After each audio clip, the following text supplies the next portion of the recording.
महाकुंभ के आयोजन के बारे में जो व्यवस्थाएं बनाई गई और मैं उसकी तुलना भी करना चाहूंगा कि कैसे वहां पर उस आयोजन के साथ हमारी सरकार को जुड़ने का अवसर मिला और पिछली सरकारों के समय क्या हुआ। 2013 में आयोजन था 55 दिन का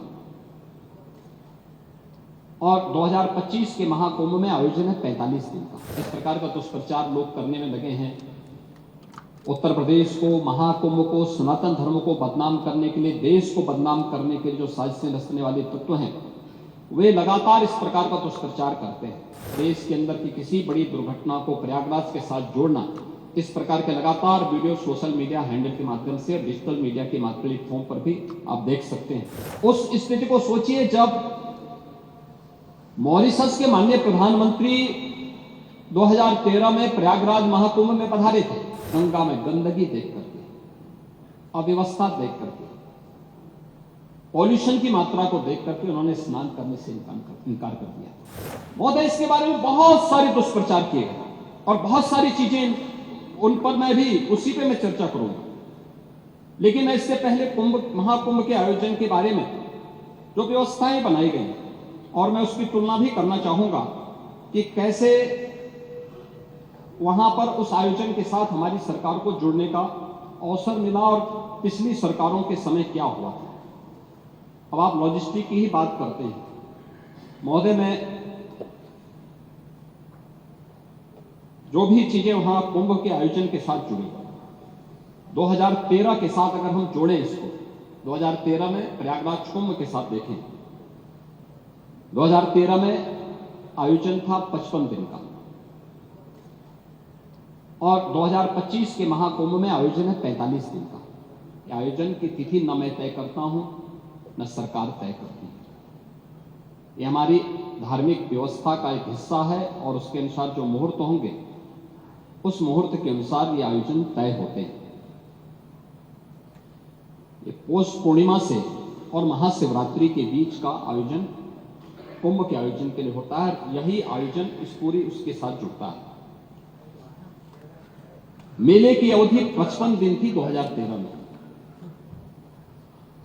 और इस बार यह अवधि है 45 दिन की। 2013 में कुल जो क्षेत्रफल था यह 1936 हेक्टेयर का था। यानी अगर हम इसको एकड़ में देखेंगे तो ये मुश्किल 5000 एकड़ का भी नहीं होता। और इस बार हम लोगों ने इसको बढ़ाया है लगभग 10,000 एकड़ से अधिक क्षेत्रफल में महाकुंभ के आयोजन को हमारी सरकार आयोजित करेगी।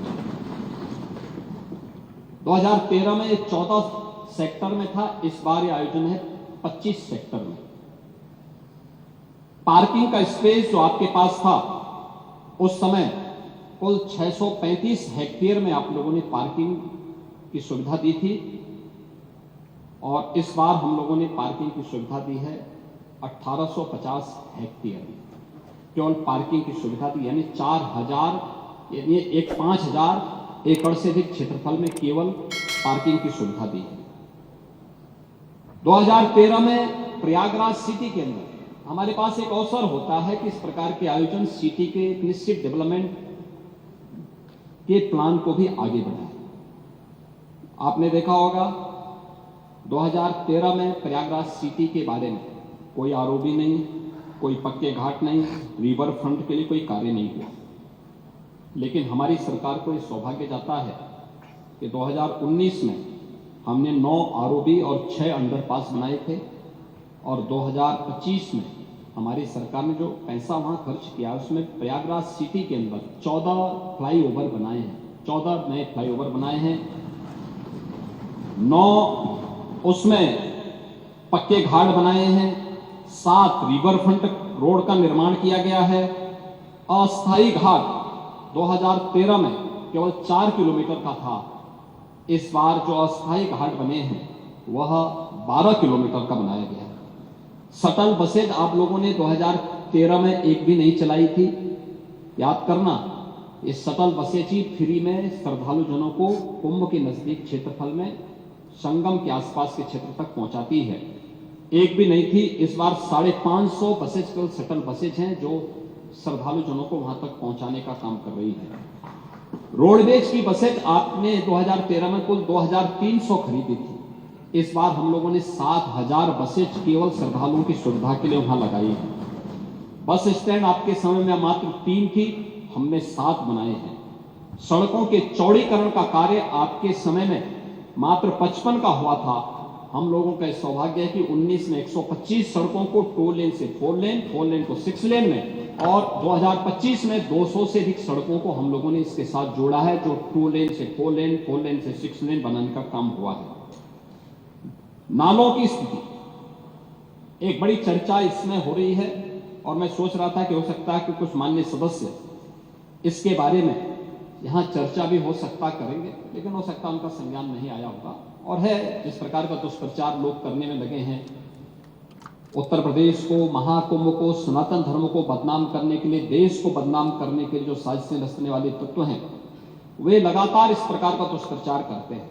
पहले मैंने कहा ना, जो काहिरा में अग्निकांड की घटना को प्रयागराज के साथ जोड़ना, नेपाल की घटना को, झारखंड की घटना को, या वेस्ट बंगाल की घटना को, या देश के अंदर की किसी बड़ी दुर्घटना को प्रयागराज के साथ जोड़ना, इस प्रकार के लगातार वीडियो सोशल मीडिया हैंडल के माध्यम से, डिजिटल मीडिया के प्लेटफॉर्म पर भी आप देख सकते हैं। ऐसे ही जल की गुणवत्ता के बारे में भी प्रश्न खड़े करने के प्रयास हुए। याद रखना, 2013 में बायोरेमेडिएशन या जियो ट्यूब की व्यवस्था बहुत सीमित थी, और परिणाम क्या था? पूरा कुंभ अव्यवस्था, गंदगी और अराजकता का एक अड्डा हो चुका था। उस स्थिति को सोचिए, जब मॉरिशस के माननीय प्रधानमंत्री 2013 में प्रयागराज महाकुंभ में पधारे थे और गंगा में गंदगी देख करके, अव्यवस्था देख करके, पॉल्यूशन की मात्रा को देख करके उन्होंने स्नान करने से इनकार कर दिया। और 2025 में जब हम लोग आए हैं, तो मैंने तो आपको आंकड़े बता दिए कि 56 करोड़ से अधिक श्रद्धालु अभी स्नान कर चुके हैं, एक सप्ताह बाकी है। 81 नालों को, यानी 261 MLD के जो वहां के नाले सभी को टेप किया गया है, और टेप ही नहीं किया गया है, बल्कि उसके बारे में जो सरकार की व्यवस्थाएं बनाई गई है, उसके बारे में मैं विस्तार से सदन में कहना चाहूंगा, क्योंकि बहुत सारे लोग अभी उसके बारे में दुष्प्रचार करने की अपनी उस प्रवृत्ति से बाज नहीं आएंगे, और इसलिए मैं उसके बारे में बताना चाहूंगा कि गंगा जी हो या यमुना जी हो, प्रयागराज के जितने भी वहां पे संगम स्थल से जुड़े हुए जितने भी वहां के अगल बगल के जितने भी नाले हैं, जितने भी इस प्रकार के सीवर का है, ड्रेनेज का है, सबको टेप करके या तो STP में या बायोरेमेडिएशन या जियो ट्यूब के माध्यम से उनके शुद्धिकरण के बाद ही उसे वहां पर वो किया जा रहा है। दूसरा है, ट्रीटमेंट के बाद ही उस जल को छोड़ा जा रहा है। जल की शुद्धता के जो मानक होते हैं वह 2 स्तर पर जांची जाती है। एक तो BOD स्तर पर, बायोलॉजिकल ऑक्सीजन डिमांड के रूप में, और दूसरा DO के रूप में, डिजॉल्व ऑक्सीजन के रूप में। और इन दोनों के मानक निर्धारित हैं, जिसमें BOD 3 या उससे कम होना चाहिए, और DO जो डिजॉल्व ऑक्सीजन की मात्रा है वो 5 से अधिक होनी चाहिए। जल में स्नान करने के लिए जल की जो मात्रा होती है उसमें ये मात्रा इस रूप में होनी चाहिए। और मुझे बताते हुए यहाँ पर मैं आपको बताना चाहता हूँ कि उत्तर प्रदेश जो पॉल्यूशन कंट्रोल बोर्ड है वो लगातार वहाँ पे जल की मॉनिटरिंग करता है, उसकी गुणवत्ता को बनाए रखने के लिए कार्य कर रहा है। और आज की जो उनकी रिपोर्ट है संगम की, कि संगम और उसके आगे पीछे जो BOD है वो 3 या उससे कम है, और डिजॉल्व ऑक्सीजन की मात्रा ये 8 और 9 से अधिक पाई जा रही है। यानी संगम का जल स्नान करने लायक भी है और आचमन करने लायक भी है,